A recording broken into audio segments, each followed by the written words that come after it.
Hi, everyone. We are the Art for Everyone podcast, where you have one artist and one person that really doesn't know a lot about art. He brings his art friends to the podcast. I learn a little bit while Michael chimes in and gives his insight too. So thank you guys for being here today. Welcome, everybody, to the show. Today, we're going to have Carini Rector of NeonMob, and we'll tell you all about that in just a second. But first, I have to give a shout out to our sponsors who make this possible. I would love for you to check out Canvy.com. It is my favorite staging app for my art. You can go to Canvy.com/Carini to try Canvy Pro 30 days absolutely free. And our other sponsor today is NeonMob, who is also our guest. And so, Carly, let me give you a chance to introduce yourself and tell us about you and about NeonMob. Yeah, I'm the leader CEO of NeonMob, which is a digital art trading card game.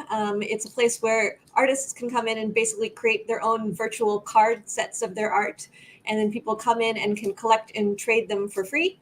But they can also purchase paid packs for rare cards and other bonuses. And artists are paid royalties based on that. So I like to say it's like the free-to-play model for artists. So it's a way to artists to share their work that people can view and collect for free, but they can also make money off of it from people who are really invested in collecting it.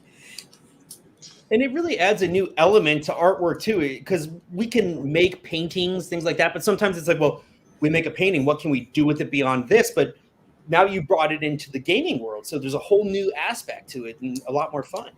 Yeah, and especially for digital artists where they don't really have a physical thing to just sell to people and are maybe sharing it online already on their social media. It's like, what do people pay for? They can pay for prints, but they're not making that much money off of it. How do artists really, without having to put a huge amount of extra effort into it, monetize their work, especially digital stuff? But even for physical people, if they could create digital versions, there's people who maybe don't want the physical object who can still collect and trade and enjoy it, and artists can get some benefit from that.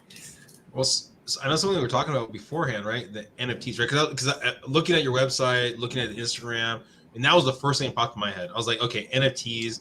This is you're basically getting a card. It's the only one in the collection, but it doesn't sound like you can get multiple of the same card, right? Correct. Yeah, it's not necessarily the only one. There's a limited number of cards. You get one of a certain print number, so you might have card number like 100 of 1,000 or something like that. Like it's a physical number. It's not NFTs in the sense that we don't use blockchain or cryptocurrency or any of that. I could talk a little bit more about that. I don't think it's necessary basically as a technology to do this. So all of it is just traditional in NeonMob on the database. We keep track of what art you own, like any game where you would have assets in the game that you own. And you collect them and you trade with them with each other within the context of the game.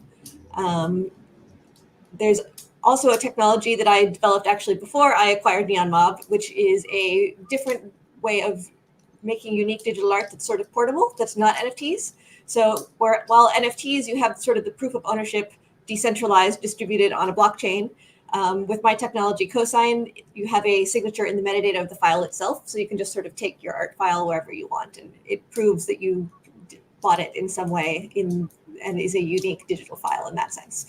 So it's kind of related to NFTs in the sense that it's spiritually the same it's a way for digital artists to sell unique copies of their work, but it's not crypto or blockchain related at all. So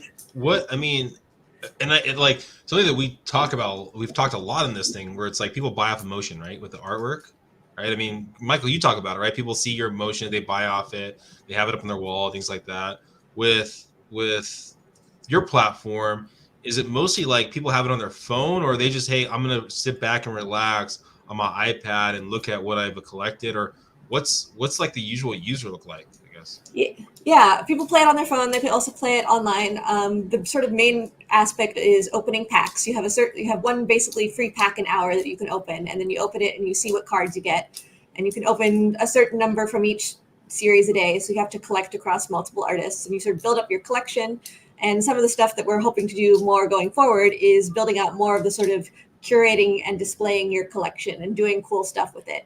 And customizing how you can display it, how you can show it off, and integrating with more like display surfaces. Like maybe you can just have your NeonMob favorites as your TV screensaver, or any of the sort of phone background, or any of the digital surfaces where you just might want to have art that you are collecting. And there's not really a way to digitally collect stuff easily right now. So that's sort of our vision, is to be a digital art collection that you can then use in all of your digital places that you might want art. And you've got a lot of people playing this already, because I know on your site it shows the number of packs opened, and it's a lot. How many people are playing right now? We have around like 5,000 to 10,000 active users. Total, we have around like 50,000 total that are not necessarily playing actively. But yeah, and then we have about a little over 10,000 artists have made series on NeonMob over time. Some of those are amateur and are not like paid royalties. You can either do an amateur set just for fun if you're just a sort of hobbyist artist, or you can do a pro series, which is paid royalties, just because it's fun to put together. So yeah, it's a. So for our listeners, does that mean that any artist could potentially create their own cards, or how would Correct, that work yes. for them? Like anyone can go to NeonMob right now and start building your own set right now as an amateur series. You could also submit a pitch to do a pro series. You basically upload an image with your concept, and the community will vote on it. And if people get excited about it, then it gets automatically as a pro series. We also do a lot of recruiting artists, obviously, like you, externally to come in and just build pro series. But anyone can come in and do it if they want. So. And I guess that's a good time to drop the announcement, because I had mentioned a little while back on social media that I had something in the works and was going to be having some digital trading cards available. But I guess now is the time that it is in the works, that I am going to be one of the artists. We are working on a collection of my work right now. So we will be dropping a teaser of that on one of our Instagram posts for the podcast, but that will be coming soon. So you will be able to collect my cards very soon. Yes, we're very excited about it. So, okay, so going back to the NFT stuff, right? So we were talking before, what was it, the Drunken Monkey thing, or what was it? What was it? Bored Apes. Bored Apes. So was it Bored Apes, or one of those that basically you had to buy one? It wasn't Bored Apes, it was something else. But that you had to buy it to be part of this like $1 million like group or something like that. Yeah, it's Bored Ape Yacht Club is the full Okay, name of it. So it's similar, and a lot of the NFTs do use that, especially the ones that have more quote unquote utility. They're basically like your membership certificate to a club. And Bored Apes, at the height of the NFT craze, were selling for like hundreds of thousands of dollars. Yeah. But I like to think of it as like Bored Apes, and I mean digital art, or even art in general, is to some extent you're buying the social clout of owning it. And that's really especially true with NFTs, which is in the NFT community, or like in Bored Ape Yacht Club in particular, like you're a member of the community if you buy it, and therefore you're buying your way in and you're buying that. Or even with other NFTs, it's like, I am an owner of this. It says I am on the blockchain, and that's meaningful to some people. And I think you can argue about how much that actually means anything. And obviously to some people it does, and some people it doesn't. Weren't you going to do, Michael, that if people buy your cards, that they get access to your OnlyFans page? I mean, hey, I'm open to the creative marketing, but I mean, I did myself dabble in the NFT world in a sense. So I actually did what's called physical NFTs. And a lot of times they were paired with augmented reality. So the way that it would work is it was blockchain NFTs, but we would create an experience, like an augmented reality experience of like my painting metamorphosizing or something of that nature. And we would put a chip on the back of the painting.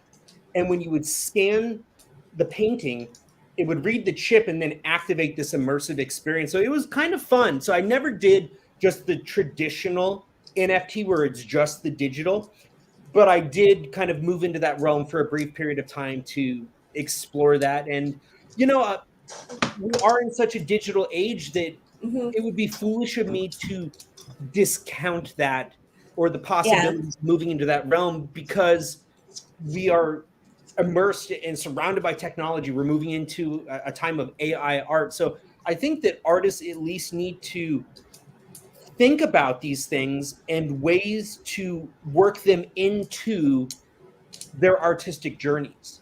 Yeah, like for sure we're in a digital age, and I think there's tons of cool stuff you could do with sort of digital physical integrations. And obviously a lot of that is some of the stuff that I want to start doing with NeonMob. When it comes to like NFTs and blockchain specifically, I actually am a software engineer by history. I worked at Amazon for 13 years or so. And from a technical perspective, I don't think it's necessary. I think it makes it overly complicated to have the blockchain involved almost all of the time. Sometimes it makes sense, like for your really true like blue chip things where you really need to have like that distributed certificate of authenticity that is unfalsifiable. I can see the argument for it, but for a lot of stuff, it's like, well, you don't really need that part of it. You can still do it like, in some extent, you could just have like a hyperlink right on the back of your painting, and that takes you to a website. And the blockchain part is not really necessary. So, well, I think it's more about the. I mean, it seems like it's more about the social media social aspect of it, right? Yeah. I mean, like, what's attached to it? What do I like? How can I show people that I'm important, right? Yeah, I mean, exactly. That's what I was saying. Is like what you're buying with it is sort of the social clout and the social proof of owning it. And again, I think that's something that you can do in other ways and can do with, say, NeonMob. It's like, I own this thing on NeonMob. That means it's something to everyone who's participating in NeonMob, whereas I own this thing on the blockchain. It means something to people who are in the NFT community and care about a lot of, I own this on it says I own it on the Ethereum blockchain or whatever. Do you plan on bringing like a social element to it? Like, I saw that you were in cosplay, right? You did cosplay? I do cosplay, yeah. So, like, I mean, bringing some kind of like social aspect of it, either with the cosplay community or other communities where NeonMob is kind of connected with that, or is that a plan or in the future? I think there's a lot of cool stuff. Like, it's already social to some extent. Like, we have a Discord server. It is trading is a big aspect of it. So you chat with people on the site and try and trade art back and forth, stuff like that. I think there's a lot more stuff they can do, especially like collabs with other like properties or social communities. Like you could imagine you release a NeonMob set that's exclusive to your event or to some to like another game, a game or something like that, where you can collect things and get bonuses if you participate in something else. Or like there's a lot of things that you can do. Like again, if you're thinking of it as it's just a digital art collection, how would you loop in any sort of art aspect to it but do it digitally? So.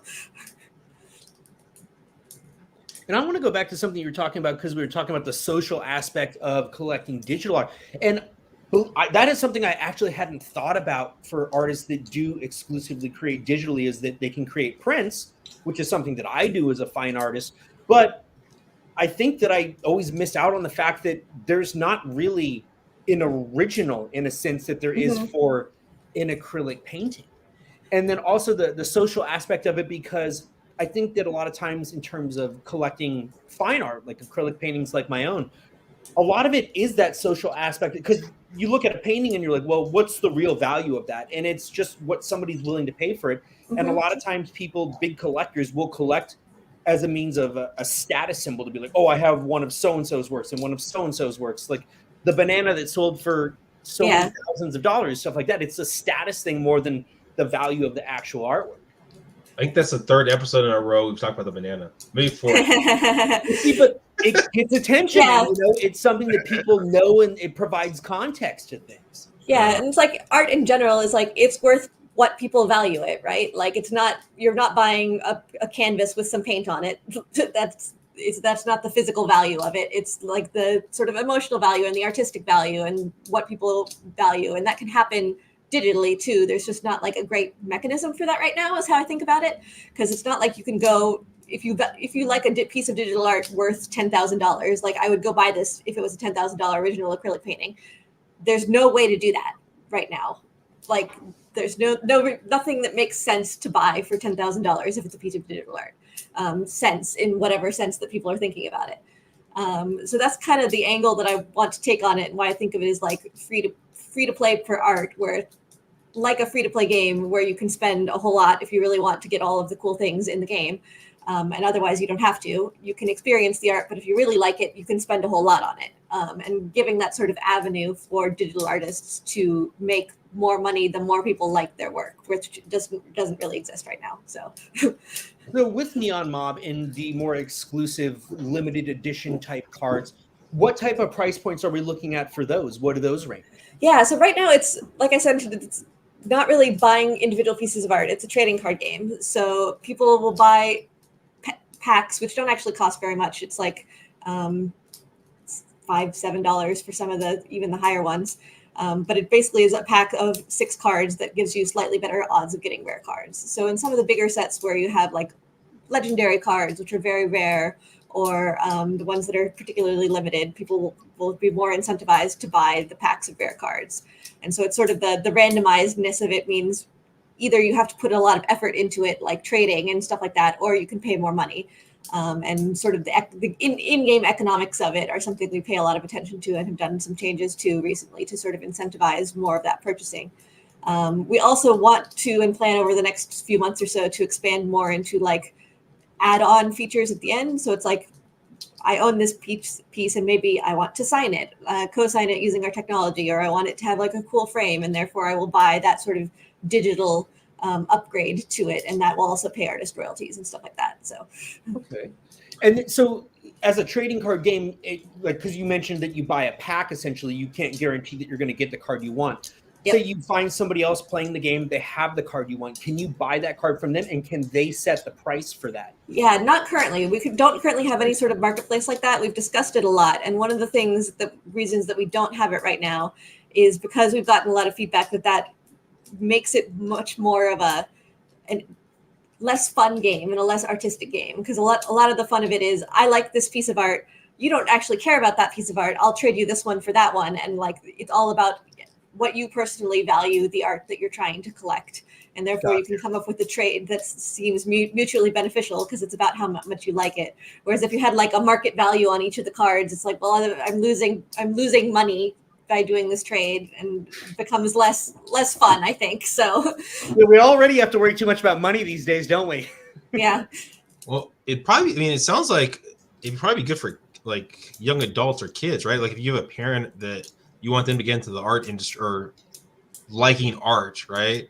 You buy them a pack or 2 packs of cards, and then go try to trade it for other cards that you like better or something like that. Yeah, and I mean, it's free to play, so you can open a certain amount for free, and you don't even have to pay any money at all if you don't want to. You can just keep playing it. And we do have people who, because NeonMob has existed in some form, like I mentioned, I acquired it last year, but it's existed since 2012. So people have been playing it for a long time. And we have a lot of people who are like, I've been playing NeonMob since I was a kid, and now I am making my own set for my own series of art for the first time, and getting to see people collect it, and that's super exciting. And I love seeing stuff like that. It's really cool. So. And you mentioned that you're an artist yourself, that you have done some digital art, correct?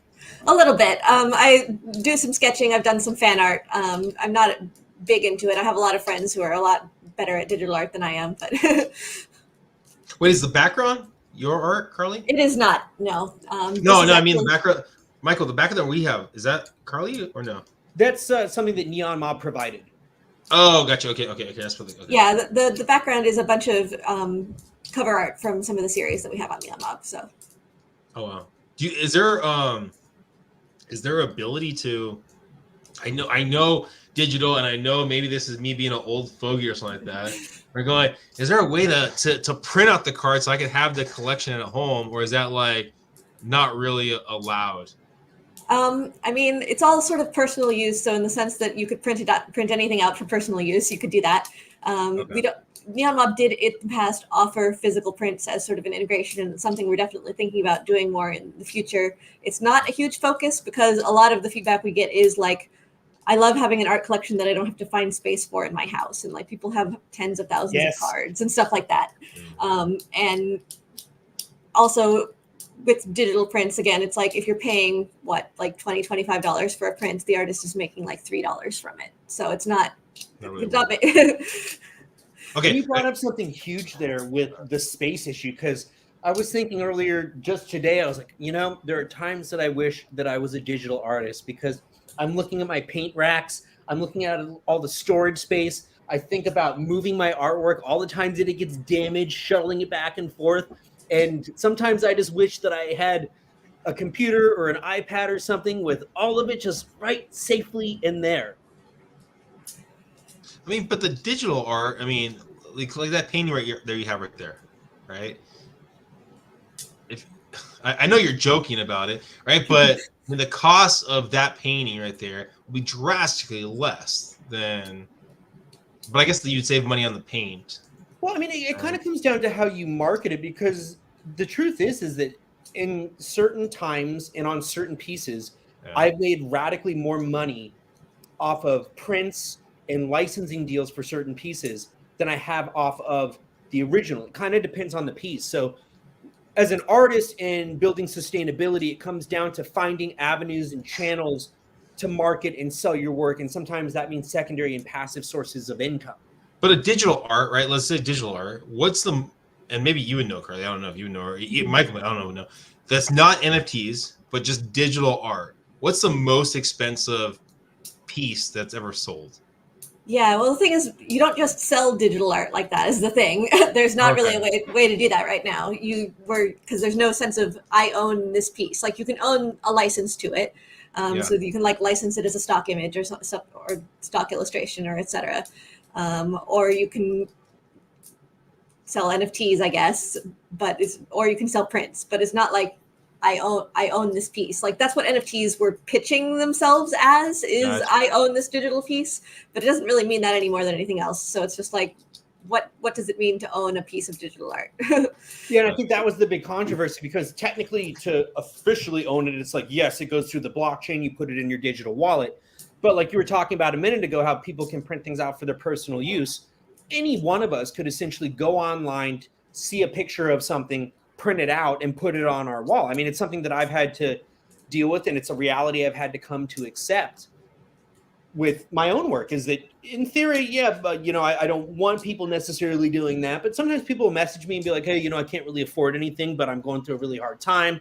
This piece means so much to me. Would you be okay if I just printed it out on paper and put it on my desk? And a lot of times I'll just be like, yeah, okay. But in theory, like Vinnie, you could print out whatever you want to. So I can print out whatever I want, like even like because I think I remember reading about this, like even for like a T-shirt, if I basically like an artist or like a logo of a baseball team or something like that, I can print it out and make whatever kind of T-shirt as long as I don't sell it. I mean, it's kind of like a gray area. I think there are some legalities.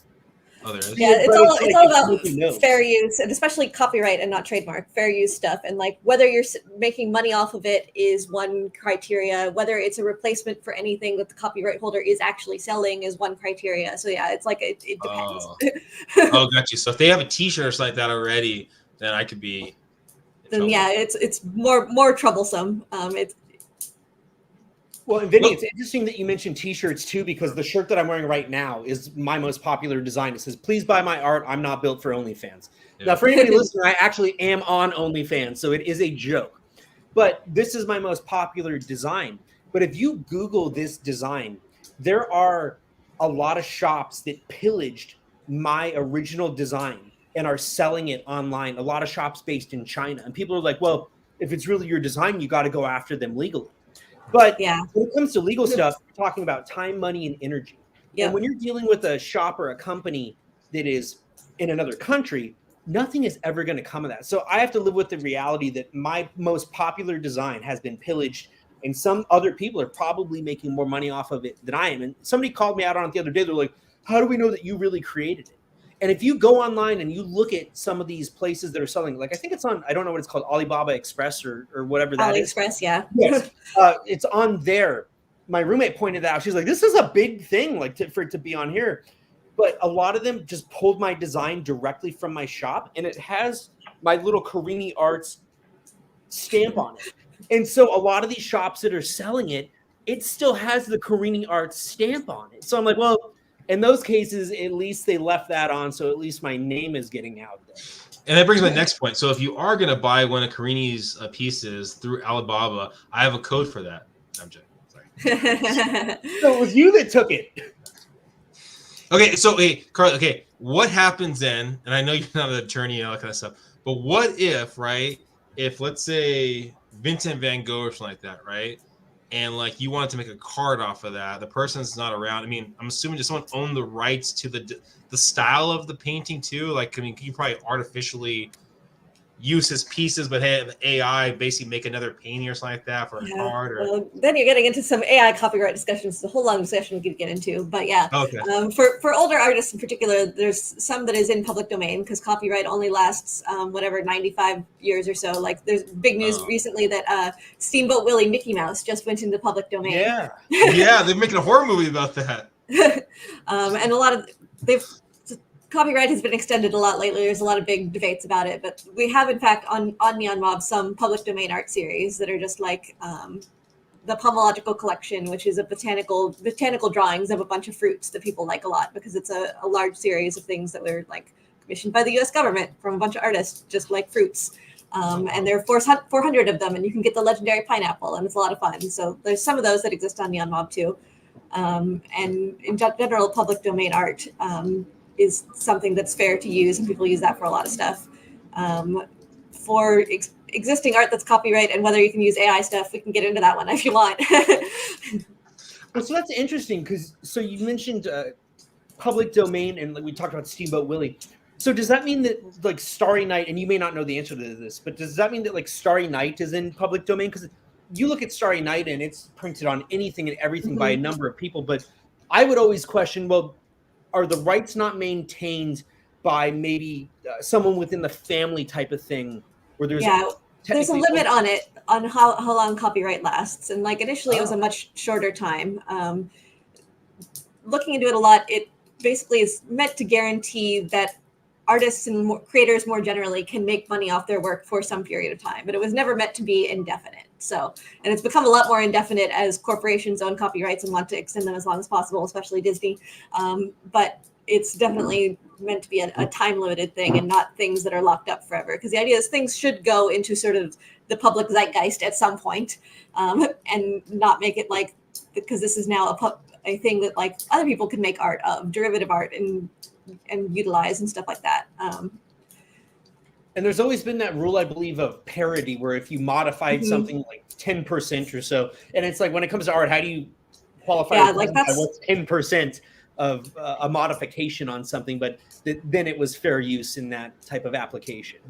Yeah, there's parody, and there's sort of like using it for commentary purposes, and all of that is, there's no hard rules around it. If you can use it as a defense in court, and a judge will decide, basically. So yeah, and that always comes back down to the time and money and energy type of thing. And you know, as artists, a lot of times we're so busy doing our thing, it's like, who has time to chase somebody down?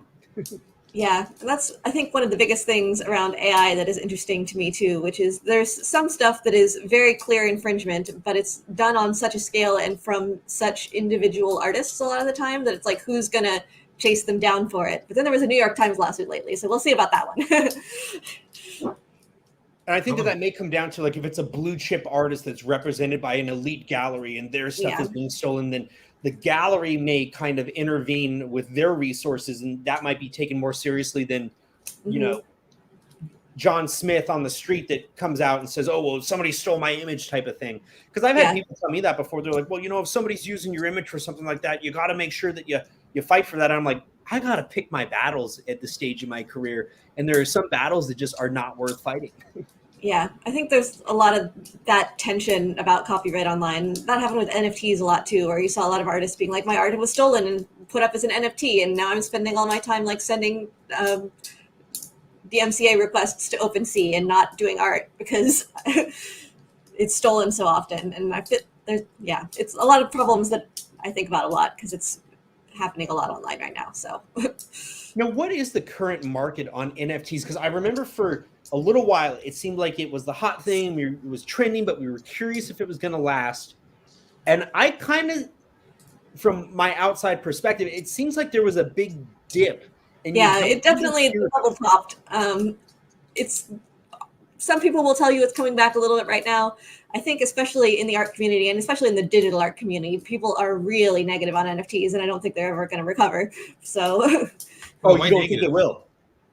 Not from an artist perspective online, especially digital artists. So the sentiment towards NFTs, at least in the communities that I'm aware of, and I was actually talking to someone who is one of the original artists for Magic the Gathering this week, and she was like, yeah, it's like, and she was into NFTs for a while too, and she's like, but it's like the sentiment is like 99 to 1%, like negative to positive at this point. So well, and I have some negativity towards them, but my negativity is the fact that I get inundated with constant inbox messages and comments of, hey, I'd like to buy your art, but as an NFT. And it's not real people. And part of it is just, there's been so much scams. Like there's a lot of reasons for it, and I could talk about some of the technical aspects of why I don't think they're like living up to their promises.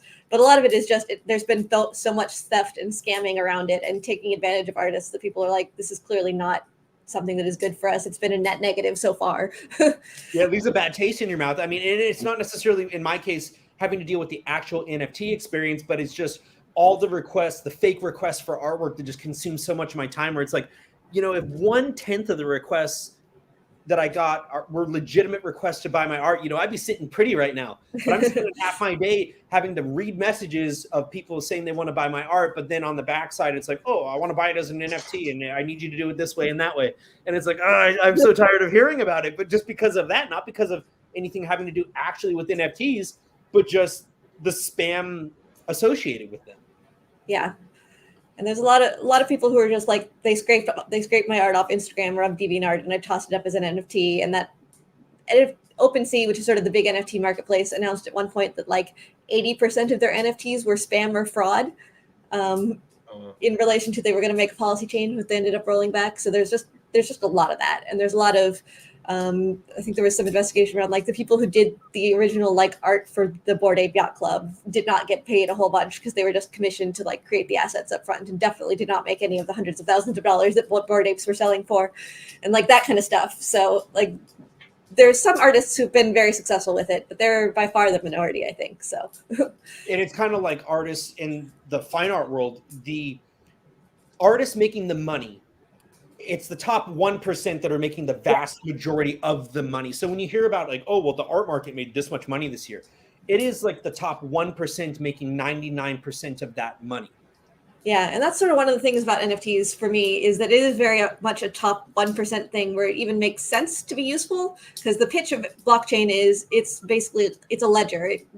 It records transfers of ownership, so you know that you have the original, and because it got transferred to you from someone that was transferred from the artist. But only really the top 1% of art ever has any secondary sales at all, because people don't like buy paintings and then sell them unless it's a really, really blue chip artist. So it doesn't actually offer you anything. The only thing that matters is like the first step of, am I buying it from the artist? And the blockchain doesn't actually help with that. You need some sort of verification process at that point. So well, wasn't there too and I know we're killing this NFT idea, but I remember reading about it where they're talking about that you can get residuals off every time it sells NFT. Yeah, that was one of the pitches too, and almost all of the marketplaces have gotten rid of that at this point, because they got undercut by other marketplaces that did it first, basically. Like if you say, okay, on any sales, we'll pay 1% artist royalties, and there's some other marketplace that says we won't, then the people who are selling it don't want to pay that extra money, and will go to the place where they can get it for 1% cheaper, which I think is really disappointing. But it is like, that's one of those things where the pitch of NFTs is it's built in, but it was not actually built in. Like none of the NFT smart contracts actually like guaranteed royalties. That was something that OpenSea just sort of bolted on top in a regular Web 2 way. So that wasn't actually an NFT innovation in any way. It was just something that they could do, and then they stopped. So. And and this is the last thing that I have that I wanted to cover about it, but one of the things that kind of blows my mind and really surprised me personally was, I think of digital art and I'm like, oh, okay, like digital art, you're not wasting a lot of materials, you're kind of being eco-friendly. And then I heard that with NFTs, they were leaving a huge carbon footprint, and it blew I was like, wait, how could it leave a huge carbon footprint? And then I learned about how the powering of the servers and the amount of power that is required, that's what it was. And so that was just something that I had never thought of. I would have thought that it would have been like, I was like, oh, well, it's just a digital thing. It's not going to really impact the environment. And then I learned that, and it is. Yeah, that's better now, at least, because Ethereum has shifted the sort of their proof system from proof of work to proof of stake. That was a big backlash. Like one of the early backlashes from artists against NFTs was one artist who did like light sculptures, I think, was like, I've been trying to get the energy use of my studio down because he does a bunch of light sculptures, and have been doing great. But then I did an NFT release, and it actually used as much energy as my whole studio does in 2 years. And that's by design, because the way proof of work works basically is the way that people who are participating in the blockchain prove that they're not just like bots or people trying to manipulate it, is just by doing a whole bunch of computing work. And so they're doing work just for the purposes of proving that they have the computing power to do that, and they are a real entity that can do that much work. And there are other ways to prove that you can participate sort of in the collaborative system of blockchain that are less expensive, but that is what Ethereum used at the time that NFT started, and it's what Bitcoin still uses. So if you look at the energy use of Bitcoin, sometimes it's insane, more than many countries. You guys seen the Ready Player One? I read the book. My favorite. I love that movie. That's one of my favorite movies. Haven't seen it. I know the general outline, but I saw somewhere they're trying to build that right now, like a real Ready Player One. You can kind of like jump in with. I mean, isn't that what Meta's trying to do with their metaverse? Yeah, that's the quote unquote metaverse. But I mean, man, that's gonna. So, how do you think when people actually, I guess, take on the metaverse and gonna get to that point? I mean, NeonMob, I guess, taking the next level, or is that kind of like aspirations or like that, or? Yeah, I think the metaverse is an interesting topic too. And I think Meta's metaverse shows a lot of what doesn't work, in the sense of the metaverse needs to have something to do and some social connections. And like virtual worlds in games are much more metaverses than Meta's metaverse, which is just like a VR world where you can go sit in a conference room with people. There's things like Second Life existed for a long time. Roblox is actually, or Fortnite even, do a lot better at like being virtual worlds where you go hang out. Like Fortnite hosts concerts from like big music artists where you just like go hang out in Fortnite and do a real concert and that kind of stuff. And that's the idea. And I think there's stuff's going to happen there. It needs to be around like actual experiences that are fun and games and stuff like that, I think.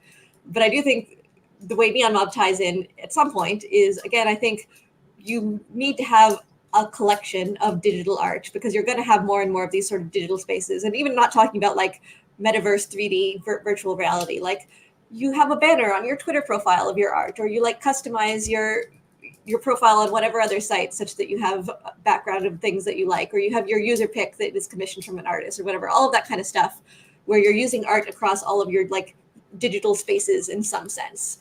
And I think NeonMob and cosign and verification can do, again, what NFTs were pitching they could do, which is have some sort of verifiability of being like, yes, this art is my Twitter banner, but it's not just that I downloaded it and then threw it up here. It's actually like a verified purchase. I paid the artist for this. And again, that means something to some people who are like, oh, that's really cool art. And you actually like paid the artist and supported the artist, and that's cool to see. So I think that's the direction that I want to go sort of more in the future. And that's a direction that I think needs to be done in the future as things are more and more digital and people are hanging out online in whatever sense more and more. So. And do you see new opportunities opening up for digital artists that maybe weren't there in the past couple of years? Like when I think of digital arts, I mean, I think of graphic design and stuff like that. Like it's always provided avenues for artists, but do you see it kind of moving in different directions or opening up new doors? Yeah, I mean, I think tons of, I hope it does, like commercially. It definitely is from a creative perspective. Like you can do digital painting. I don't know if you've tried like Procreate on an iPad, which is a super amazing experience for like creating art. What did you say it was? Procreate. Procreate? Procreate is the name of the profile, is the name of the program. And it's like $10. You have to buy an iPad though. So it's like one of the high-end iPads. So that's the expensive part of it. But you have like, can do touch gestures and do painting and like double tap to undo and like do real painting with like real brushes. And it's a really natural experience. And people have done a lot of cool stuff in Procreate. And I played with it a little bit and it's a lot of fun. iPad, though, once you have the iPad and you have the program, are there any additional expenses, or is it like you're basically set to create infinite works from that? Yep, that's right. And there's some other programs like obviously like Photoshop and Clip Studio that are more subscription based, and that's why Procreate is quite popular, because it's just an upfront cost.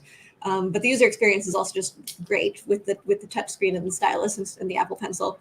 And I think there's a lot more stuff than that. They actually just released an animation program for Procreate that makes it like super easy to do. Well, not super easy. They're missing a lot of features I hear in the initial version, but is going to make it a lot super easy to do like animations and stuff like that. And I think there's tons of stuff that make it easier for individual artists to do some really cool stuff digitally. And I think $10 to get Procreate. Compared to Michael, you're artwork that you said $240 last time for the bundles. It was what was it? It was like 107 and 240 or something like that for yeah, 4 ounce $10 right here to do digital art.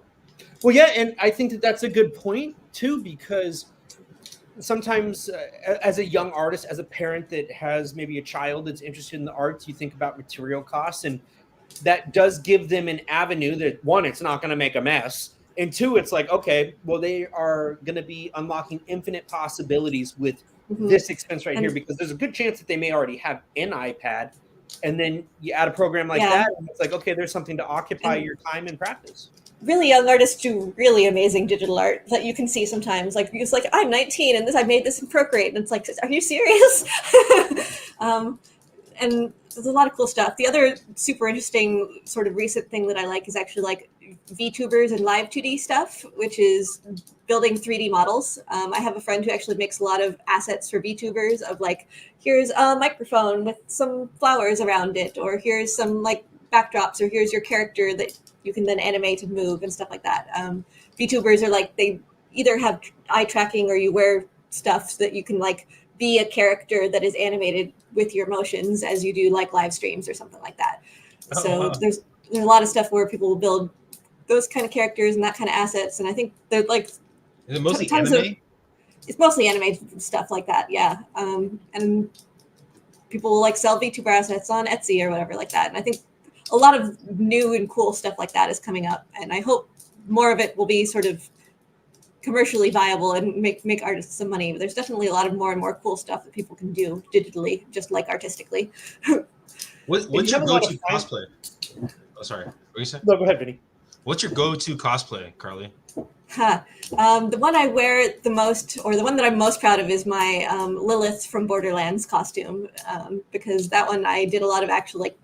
I made a foam wig that I painted to do the sort of like very 3D cell shaded style, which was a lot of fun. So, what would be your Michael if you did cosplay? I'm not sure. I'm so in the like just in the zone for my one medium and like my one means of creativity that sometimes I don't get out of the box as much as I would like to explore other mediums and things like that, because cosplay, I mean, it's absolutely an art. I mean, I've seen some incredible things. I mean, and we're blessed to be here in San Diego, Vinny, where we have Comic-Con come here, and so we see some of the incredible costumes people come up with every single year. And I mean, some of them are movie quality. There was an anime convention or something like that happened in it was in Mission Valley by Hotel Circle or something like that. My mom was driving by. She goes, I don't know, is there another, is Comic-Con going on right now? And I had to Google it, see what's going on. It was like some anime convention that we were dressing up for. But it's, people put some time into that stuff.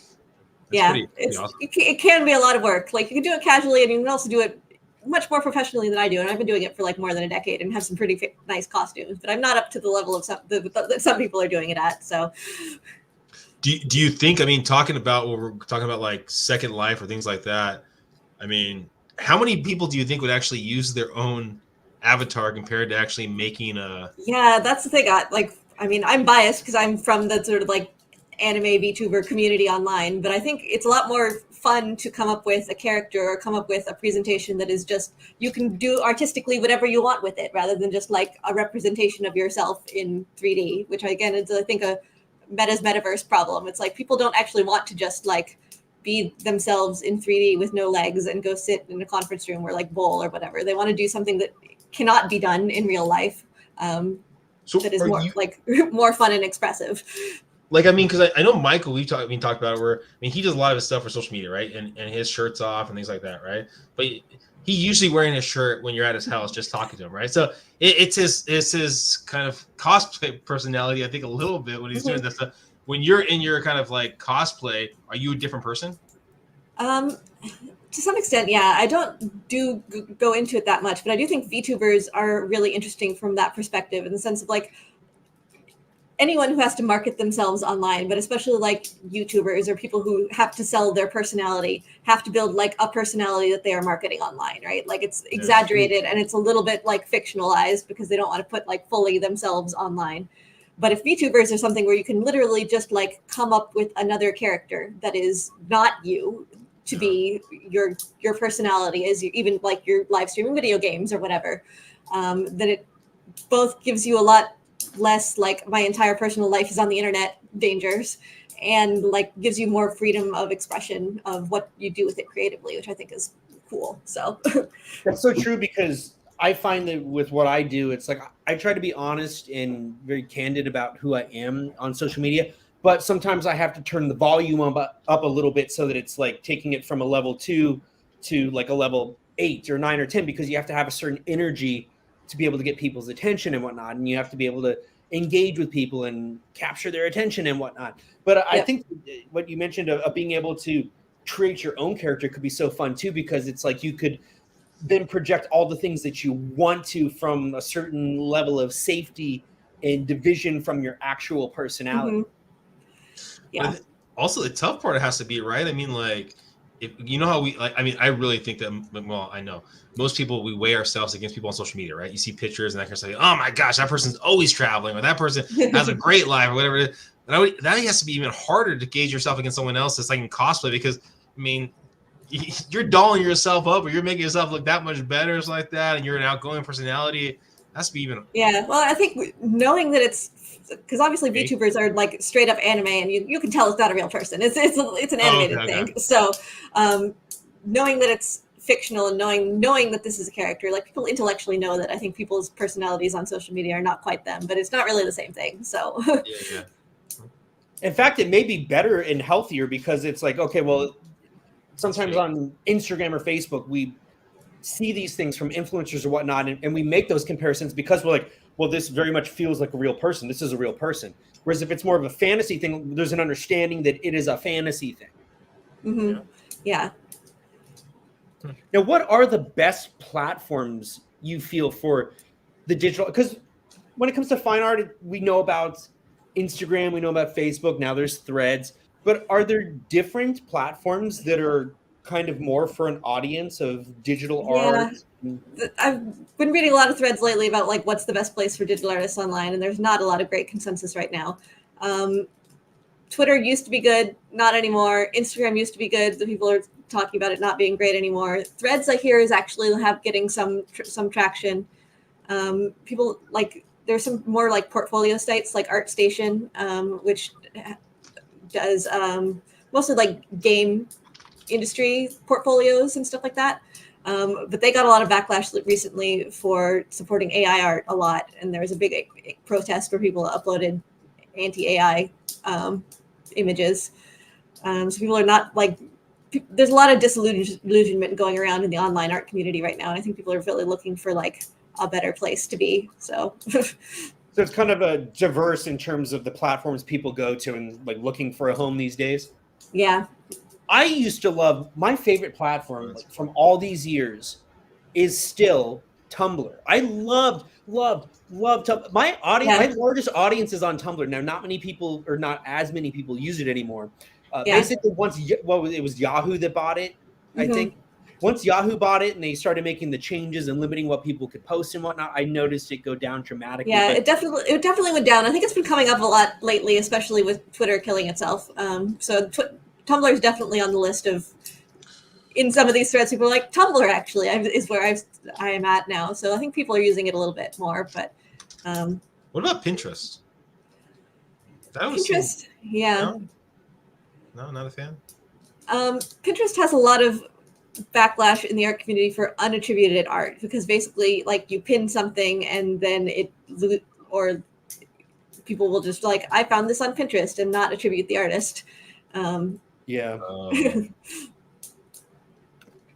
it's interesting you mentioned, and that's it makes sense when one platform kind of starts to dissipate, that those people then may shift back to some platforms that had slowed for a little while. So I had never really thought about that, but it makes sense that people might start to shift to some of these other platforms that slowed for a little while, because I've noticed recently that Twitter is just a no man's land lately. Like, it's just nonsense there. It makes no sense. I've seen kind of a rise in Threads, and one of the things that I like about Threads is that it kind of feels like Twitter used to feel, but if you have a following on Instagram and you open a Threads account, people can automatically follow you. So I was able to kind of build an audience on Threads pretty fast. Like my audience on Threads is way bigger than my audience on Twitter, which I've been working on for like 12 years. But so within a couple months, I have a larger audience on Threads than I do for 12 years on Twitter. So even though they've lost, I think what their value is, they lost a lot on Twitter or X, whatever, right? The one thing nice that's where they actually dissect if it's a real thing or what's the background on it, like that's a kind of a cool feature that they've recently done or last 6 months. Yeah, the community notes thing, I think. Yeah, community notes. Yeah, I think that's really good for like fact checking and stuff like that. I'm curious, Michael, how do you decide when to post on Instagram versus Threads when you have both?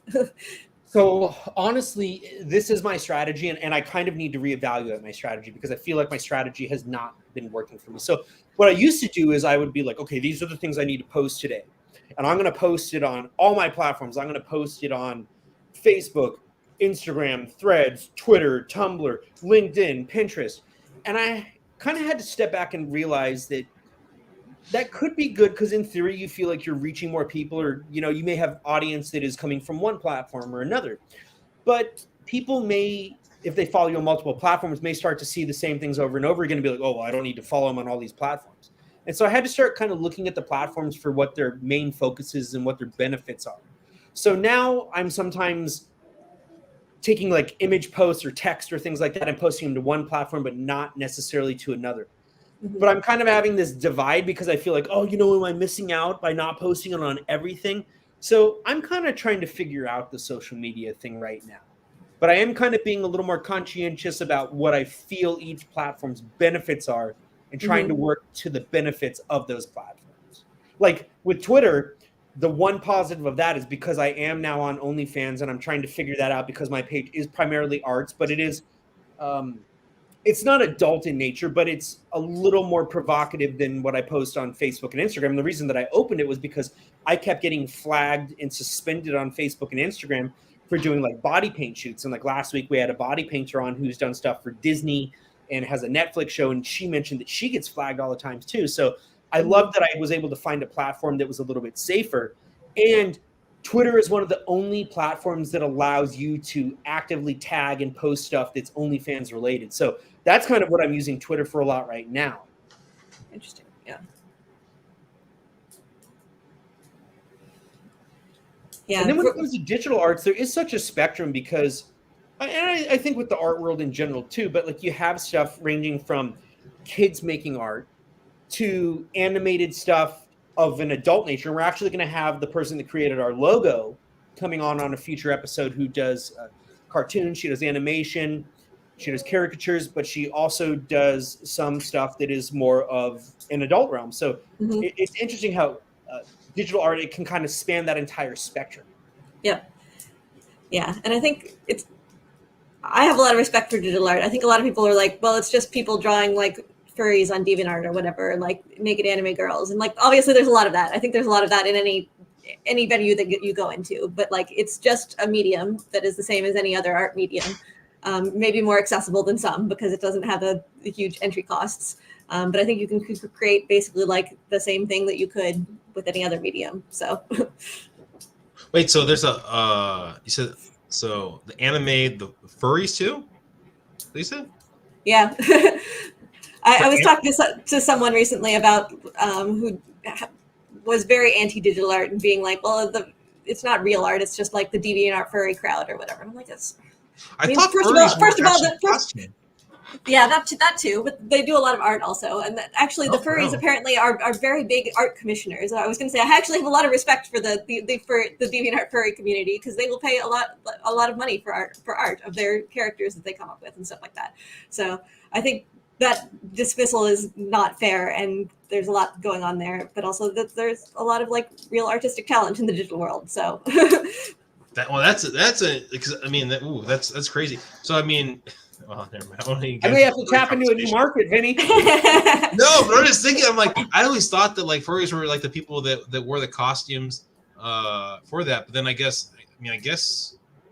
they probably have art too, and their so-called furry porn. I don't know.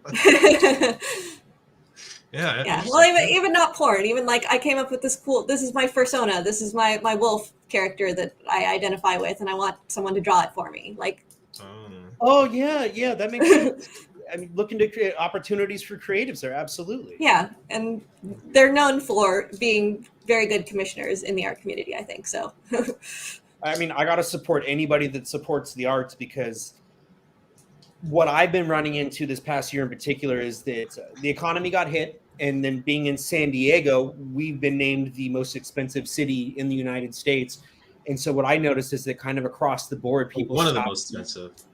I think I read one thing or saw one thing on the news that we got moved to #1. Now, I don't know what the criteria of that was, but we did get moved to #1 for most expensive. But the art market has been very rough this year for galleries, for artists. I mean, if there's artists out there that are successful and moving a lot of stuff this year, I mean, congratulations. And maybe I got to figure out what you're doing, but it's been rough. So I got to really appreciate anybody that is continuing to support the arts, because I feel like we live in a world right now where we need art more than ever. Mm-hmm. But I feel like it's getting harder and harder more than ever for artists to find that sustainability, because I built my model off of minimal overhead. Like I paid off my student loans 10 years early with the money I made off my art. I drive an old car that's paid off. I don't do credit cards. I live a very simple life, and I found a way to make it work. But the cost of living has doubled, tripled over the past couple years even. And so it's getting harder and harder to live this life and to maintain this. Yeah. And to bring it back around a little bit, it's like, I do think there are a lot of people, especially online, who do like art and want to support artists even financially and have the money to do so, and struggle to find the avenue to do it. And that's kind of a lot of what I want to do with NeonMob, is like, these are people who are like, I'm online and I'm doing stuff, and instead of just scrolling through Instagram and liking artists stuff and not giving them any money, because there's not really any easy way to do that unless I like want to buy a physical thing, which I don't really. They can play a game where they can spend money when they want to, and that can go to the artist and sort of give that more monetary expression of appreciation for the artist. And I hope to expand that and become more of that in the future too. So what's like, I mean, I know I brought up the idea of the younger generation or whatever, but what, I mean, in your perspective, what's the demographic, what's the age group that's mostly on NeonMob? Yeah, it's a lot of older millennials or Gen X currently, especially because it's been online for a long time. But we're trying to get younger people on. We actually had one person comment lately about like joined through one of our artists who's like 50 and was like, well, I didn't know what was going on. And then I heard about this from Amy Brown and I joined it, but this is really cool and I'm having a lot of fun. So I think it can span generations to some extent, but we definitely want to focus a lot on sort of the digital generation that's already used to, I follow all of my artists online and I love them and I just like want a place to support them better. So, and maybe already play like collecting games that exist and want to be spending my money on cool random pulls on something that is supporting artists versus just like a random character. I was pleasantly surprised when I heard about your primary demographic, because when I first started talking to NeonMob, I was thinking, I'm like, well, I'm definitely interested in this, but I don't know that my audience is really going to be the audience that would play this. And I was like, well, my audience is predominantly women 35 to 55. And then I was told that's your demographic largely. And I'm like, oh, really? I was thinking that it was going to be on the younger side. So I think that it's a positive sign that the next generation is going to follow in tow with the digital, because younger generation's all about the digital. But it was a very positive sign for me, and it may be a new way for my primary demographic to find my work. So with the card collections that you have, how easy is it for people to collect the cards and then make the connection of who the artist is and go find them on social media? Yeah, all of them have like the byline for the artist. You can click through and see the artist's profile and have the link to all their socials. And in a lot of cases, the artist will also link to like stores where you can go buy their prints or something or things like that. So we try and make it super easy to connect back to the artist and even get more of their stuff. And in some cases, like use it as a promotional mechanism to get more exposure for something that they're doing to a new audience, because there's obviously a lot of people on NeonMob who otherwise wouldn't want to see it. And just like, this is a cool series. And I know a lot of people have been like, oh, I hadn't heard of this artist before and I saw it. And then I actually like went to their site and bought a piece that I really loved. So I think it can do a lot of that sort of promotional angle as well. So yeah, I mean, it's definitely unique because in the art world, there are so many artists out there. And I always say that other artists aren't my competition, but there's a lot of artists out there. And sometimes the way to get attention is to stand out or to be doing something different. And this is definitely a unique way to be able to promote and market your artwork. Mm-hmm. Yeah, and I think it's a cool way to bring a bunch of people who love art together and expose them to other artists. Because obviously we have some big artists on the platform who are bringing people in. We have some smaller artists on the platform who are like, the 300 people who are collecting my series is more people than I've ever had interested in my art. And this is awesome because people will spread their attention around like all of the artists. And you can only open like three packs of a series a day for free. So you have to look at the other ones.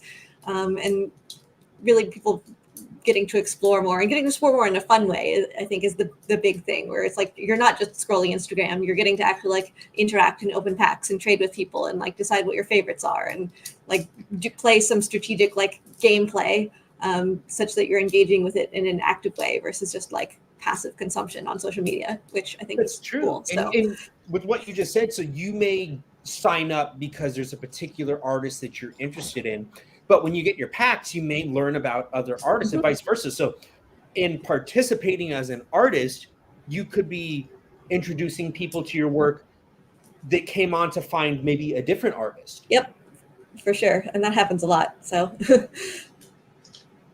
What if you had to choose a style of art, right, that you like the most compared to a style of art that you like the least? What would it be, Carly? oh gosh. Yeah, and you can't choose Michael's as the one you like the least, please.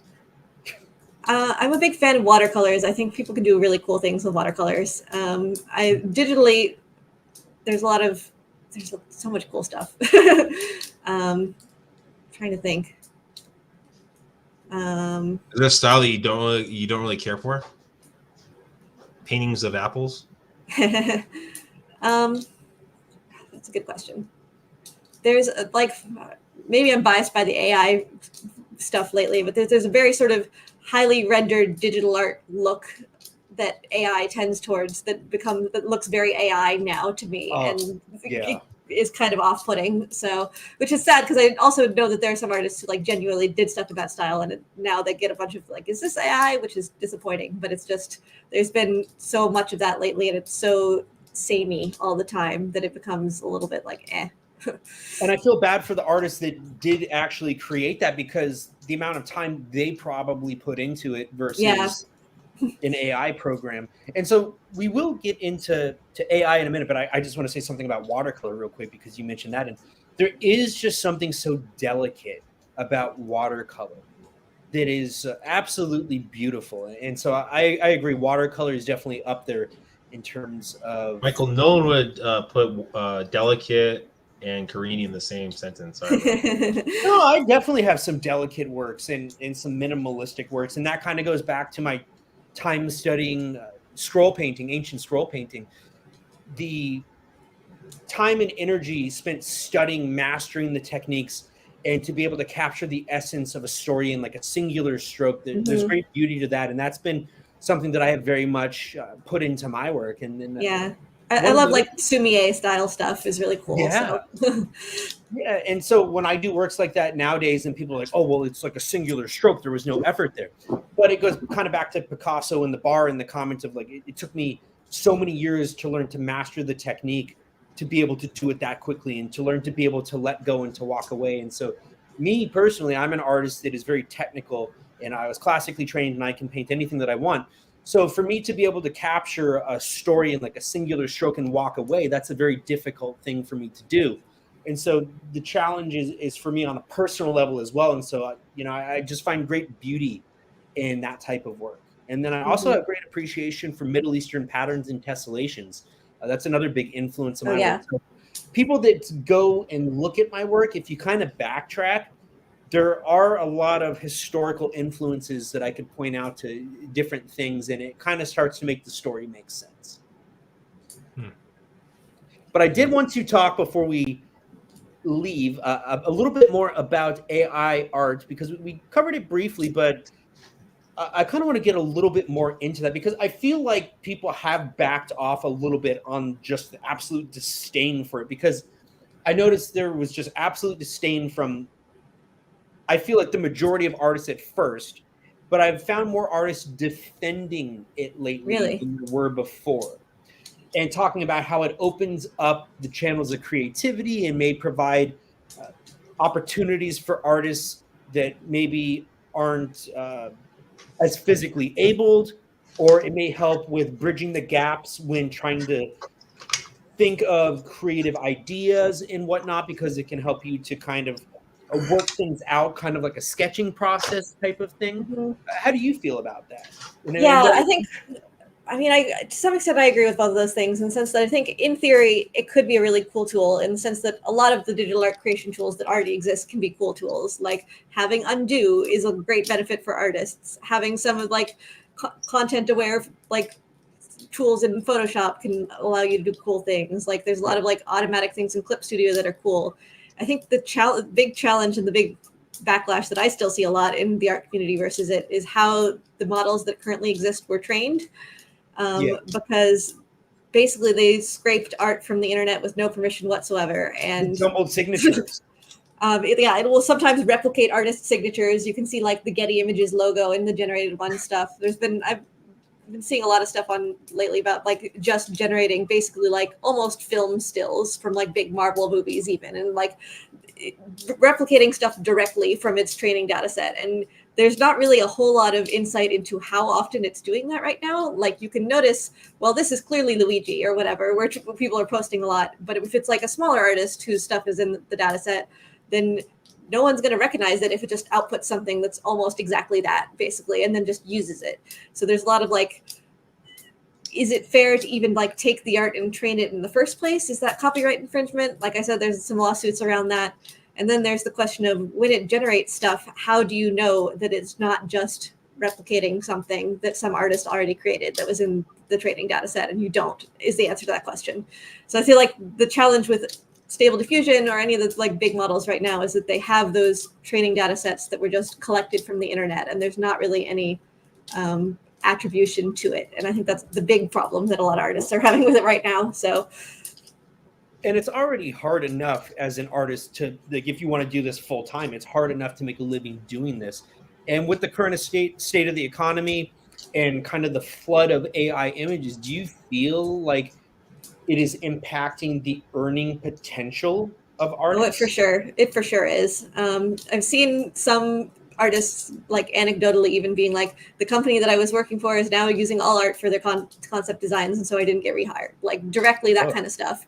But I think also you can see a lot in more of the sort of like production jobs, especially the graphic design type things that you were talking about, where it's like companies, especially with ones that don't have a high bar to start with and are just like, I need some creative for this ad or whatever. They're not going to continue to hire artists if they can get something that's good enough out of AI.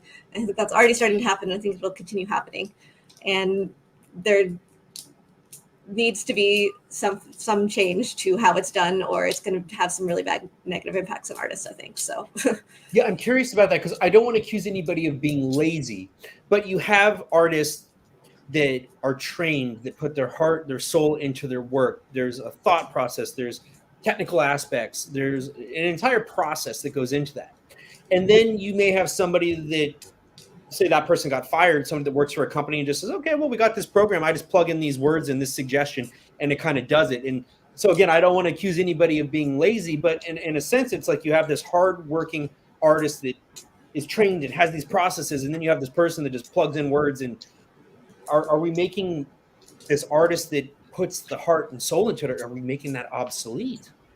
Yeah, I don't know if it's obsolete. I think some people view them as obsolete, and that's going to be difficult. I also think that there's going to be a big backlash from the consumer side, because like you can already see, like I was saying, people recognize the AI art style and can look at something from, like I think something from SAG-AFTRA. They had a tweet lately where they posted an image that everyone was just like, "This is clearly AI art," like just at a glance, because you can see that. 8 fingers on it.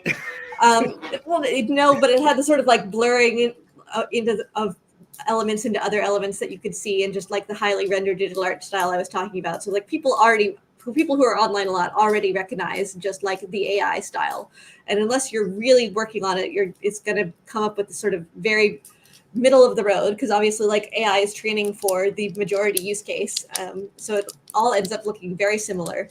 And people are going to start recognizing that and getting bored with it very fast, because there's creativity is more appealing, just like fundamentally. But I think it's going to take a while before the people who are in charge of allocating money to this in big companies realize that. So I think it's going to be rough for a little bit, at least. One of the things I've seen that I was not expecting is sometimes when I'm on Facebook or Instagram, I'll see posts on fitness pages or celebrity pages, and it almost looks like a real image, but it's AI. So I'm concerned about yeah, there's all of the deep fake stuff is like really scary. What, isn't there like models like that are AI models? I thought I read somewhere that there's AI models selling products. I think I've heard that too. Yeah, there's companies that will sell you that will create an AI like male model for you or an AI salesperson, etc. There's like even 3D generated like video ones that are not really great yet, but they like basically can generate realistic looking people that are AI. And like there's a whole separate conversation around that on the deep fake. This is making images of real people non-consensually side, and like false news and all of that. Like there's tons of stuff there that I think can be really scary. I've always seen this happen though, where once technology gets going, it never really seems to be halted. It's kind of always just ahead. Like digital art came around, and I remember at a time, and maybe even still, I don't know, but for a time I remember hearing the backlash of like, oh, digital art, it's not real art. And then from digital art, we went to filters and whatnot. And then like the next logical step from there was AI. So I like once you open Pandora's box, I don't feel like you can close it. I feel like we're going to keep moving forward. I mean, what do you think? Yeah, I mean, I think to some extent, yeah, but to some extent, like we live in a society and we can make some choices and have some regulations and have some like standards that we come up with to help guide things in the direction that we want it to go. If we think the way that it's going is really harmful for people, like that's a thing that we can and have done in the past. So I think that's something that we need to consider a lot, especially with a lot of the more harmful aspects of AI, is that we really can't just be like, well, it's the progress of the future. It's like, no, like just because something is new does not mean that it is good. And the whole point of it is supposed to be generating benefits for humanity and society and artists and the people who are consuming this. And if it's not doing that, then we should figure out how to make it do that and not just be like, well, this is how it goes. Yeah, that's definitely the hope. I mean, and hopefully we don't get vetoed by Skynet. We say AI is done. AI decides that it is indeed not done. Mm-hmm. Now, Vinnie, do you find any of this moving into the realm of like when you are selling a home? Are there any elements of digital art that work their way into that? Like I know that like a lot of times stagings are just done digitally. Like Canvas. All my listings that are vacant done digitally staged. Okay. And they're good. I mean, the people, they take about 24 hours like that to get back to me and basically stage the whole house. So like do they Photoshop it and like yeah, so they input the furniture, all that stuff. Like I'll give them basically the original picture, and then I'll basically tell them what kind of style of furniture I want, what room it's going to be for, and they basically send me back the picture of that room, and I can have multiple pictures in that room, and it's basically different angles of the furniture and everything like that. So, and then they can also take away stuff that's in the picture, and I mean, I got yelled at actually once. Someone came to one of my listings once, and they were like, "This house looks nothing like it. It's fully staged." This, and I was like, "Yeah, I saw a very bad AI staging. I'm sure there's models that can do it better, but I saw a very bad AI staging where it was like the scale was off, like the couch looked like about 3 feet tall, and like a fireplace would just appear out of nowhere, and like the windows went away, and it's like no, can't do that." No, this one was it's pretty good. It's a company I've used for the last probably 2 years now, but Yeah, it's yeah, pretty good. I mean, technology is out of control now. Well, I remember for a long time, one of the things that I really wanted to do was more art stagings, like when homes were being sold, to kind of put my art in there. Like one of my galleries in the Gaslamp Sparks Gallery, at one point there was a home somebody was trying to sell in Coronado, and they actually took my painting and put it in there, and it was going to be sold with the home. So if somebody bought the home at that time, the painting was going to be part of the deal, and like I was going to get my full commission percentage. Like I would love to work with more commercial real estate and with homes and work more of those deals. And I wanted to just get my art in nice environments where I could get good photos of it. So I wanted to work with more realtors and more people in the real estate industry. But we have moved into a time where so often most of these stagings these days, like Vinnie mentioned, are done digitally. And like that's what Canvy is essentially. They have a series of rooms, and you can import your artwork. You can scale it up. You can scale it down. You can put a frame on it. You can move it around. You can put pieces next to it. You can change the colors of the furniture. I love it as a marketing tool for selling my work because I can provide context of what a piece looks like in a home. But I mean, yeah, we've just come a long way from the days of you have to actually physically take the piece, put it on the wall, hang it. You got to properly light it. You got to get the photographs. Oh, the photographs came back. Remember before digital cameras? It was like, I hope the picture is good. There was a company that I interviewed on my other podcast, Road to Growth, that they actually worked with some basketball team. I heard what it was, but they did you could digitally stage your own man cave. So you built out your man cave, and whoever had the best man cave won, I think, $10,000. Yeah, like it's out there. So I think the real lesson is that it definitely provides opportunities and potential, and I think that digital arts are absolutely a valid medium. So anybody that tries to tell you like, oh, this is a valid medium, it's all a valid medium. It's a matter of how you want to express yourself, and whatever works for you, totally okay. But also, if you're not a digital artist, there are a lot of opportunities through the digital art world to market and promote your art for building sustainability for your personal model. And so look into those, look into the different ways that you can market, you can promote your work, look into NeonMob. Now, Carly, tell us a little bit more about where people can find NeonMob and kind of how to get started with that. Sure, yeah. We are neonmob.com, NeonMob on the Apple and Android app stores, and basically all social medias, NeonMob also. If you're an artist who has some work that you are interested in putting a set together, you can just email us at support.neonmob.com and start a conversation. We would love to get more artists involved. And if you would like to start collecting, it's free. You can go start playing it now and try it out and see what it's like. And what socials should people check you out on? I think we're also working on our social media strategy right now and haven't been posting very actively lately. But we're definitely on Twitter and Instagram most actively. We're also on Tumblr. We're going to hopefully start posting on Threads more. You're on Facebook too, right? We're on Facebook too, yeah. Facebook actually has a fairly big community because that's pre-existed a long time. So yeah, I tagged you before this episode, and I think it said something like 52,000 followers. I'm like, oh, they got a big following there. Yeah. Are you on MySpace? No, not that I know of. We have like I mentioned, I acquired the company this year, so we actually have a bunch of social profiles from like ancient ago, where it's like, do you know this exists? Like, don't have the password anymore. Sorry. And I'm like, yeah, okay.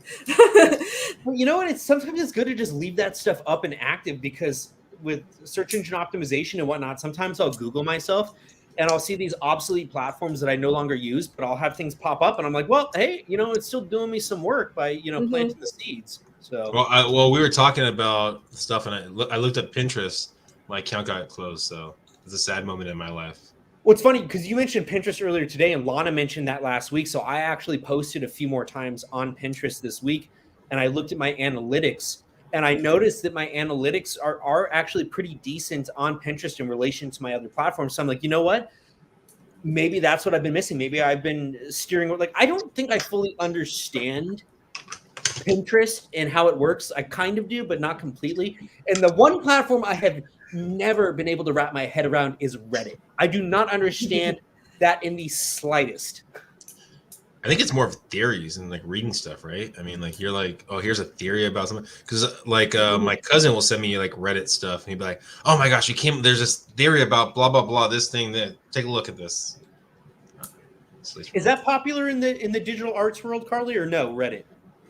I mean, it's popular in like the game community, which I think overlaps a lot with the digital art community. So to some extent, yes. I don't know that people are talking a lot about digital art specifically on Reddit. I think some, especially when it comes to specific like industry stuff. But